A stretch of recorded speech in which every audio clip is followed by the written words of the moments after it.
Anyways, I spent the last day and a half watching the Halo tournament. I don't think it's over yet, but yeah, so I'm just going to talk about this a little bit because, I don't know, it's nice to not talk about politics once in a while, I suppose. And people make it difficult to find other things to talk about other than Halo. So number one, it's nice to sit down at a tournament with a bunch of people, 2,000 people who enjoy a sport. It's just like any other sport, obviously, except there's a chat panel there.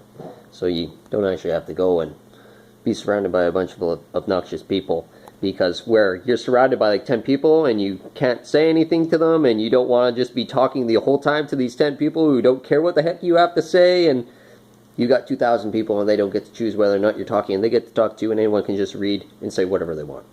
That's nice. When you got the commentary right there in front of you and instant replay, and it's fun. So number one, there was no advertising. There was no in-game posters or bulletins or banners or anything that had advertising on it. They completely missed out on money-making opportunity. I didn't even know the tournament was happening. It just happened to be there. It's not on my Xbox console. It's not advertised anywhere. So they're not making any money off advertising this whole time. And between games, post-games, there's no advertising. So they're having this huge tournament for one of the biggest titles in video game history, and they just... no advertising. It's ridiculous. I was saying, you guys lost out on huge cash money. So let's critique the game, because I wanted to critique the game for a while, and it was really kind of hard to do. I only played it for 3 days, more like 2.5 days. I played for like a total of like 7 hours maybe. But anyways, they don't have a carbine yet. So if you add a carbine to the big team play, it's quite something. Yeah, the bloom on the pistol is annoying. It'd be nice if you can toggle it to like a smaller targeting system that kind of blocks out long-range targets, but you don't have a bloom window. So it's kind of, you choose what you see and what you don't see. Bloom toggle to something else would be nice. If they had a Hornet in the game, so the air battles would be better for the big team Slayer characteristics, that'd be sweet. And the Hydra needs farther range so you can target your wasps. Obviously, I don't know why it's not there. But the point of the being is that presumably you're going to have a beam rifle, so you're probably going to have a carbine, and so presumably what they're actually showing you is like very small aspects of the in-game content. You will probably have a lot more weapons. I don't know how many more weapons. But if they don't give you more weapons, that's phenomenal. We can go into that in a moment too. So no one is adding all this super hype. I can't believe there's not more attention and hype built up around custom button mapping. There's none of it. It was insane. Custom button mapping is like a huge development. That's a Game of the Year feature to infinity, and no one even mentions it. But you can imagine the political scenario where the top dogs at Microsoft who stifle good ideas and everything would be involved in this in some respect or another, in why Game Pass is trying to run off the Halo Infinity for free. Why is Halo Infinity PvE for free? Oh, well, it's simple. There is no beam rifle and there is no carbine, and on December 8th we're going to find out whether or not half their weapons aren't there or if they are there. It's going to be like this ridiculous reveal as to whether or not the PvP should be played because it was completely mismanaged, or if it's actually a decent game and this whole time we're just watching like a complete joke. Like waiting for people to like debug and add contributions to like the discussion or something. Yeah, it'll be strange.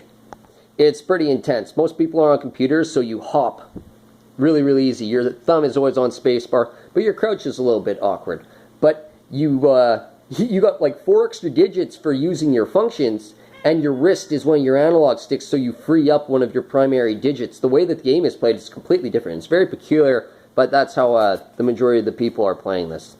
A lot of the people are also playing on console, so they're actually able to use their 360 controllers on the console. They don't have to use an Xbox One controller, which is actually a very big, drastic change in the capacity of the players. But I don't know if anyone's using a 360 controller. I think I'm the only one that even notices that the horns are impossible to grip.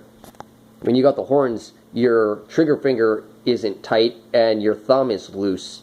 It's like, it's ridiculous. It's made for a child or a monkey. One of those two things. It's not made for an adult. So I guess that's the primary critique. Pistol bloom sucks, and your Hydra needs further range for taking out wasps. I guess the Jeep should also be stronger. Other than that, the tournament was fun. It was interesting, but if you don't got like a beam rifle and a carbine on the release day, I'm really happy that I'm returning my campaign anyways. I don't understand how a company... It's Microsoft. It's not 343, it's Microsoft. I don't understand how a company as big as Microsoft can completely botch advertising a national tournament, the first national Halo tournament I've ever heard of in my life to begin with. But there was absolutely zero advertising. You only got to watch one player at a time. You didn't have like 3 players on your screen as it cycled through them with like an all-player map and the commentary. It was just one player, no player map. You didn't even know which player you were watching because his name wasn't on the screen. You couldn't see the clock for the game. You couldn't see the scoreboard. You couldn't see anything. It was ridiculous. It was like the worst tournament ever. It doesn't even seem like it's a tournament. And that's how this company is managing it.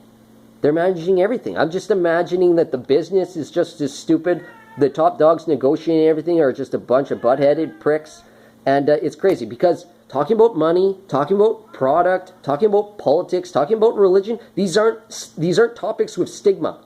There is no social stigma, no intellectual stigma, no political stigma, no business stigma. It's toxic to assert that there's any stigma behind having these conversations, but they don't want it and they don't allow it. And they're obviously poorly managed. And I'm telling everyone on the tournament, obviously we're getting a beam rifle. We don't have 6 weapons. They didn't sell us Halo 1 with Sprint. We're going to have more weapons. But imagine we don't. It's going to be hilarious if we don't, because I'm not buying Game Pass so I can play it. And I'm returning my campaign pre-order before it even comes out. So, anyways. It is a sweet game. It looks fun. They mastered a lot of things that 343 had been working on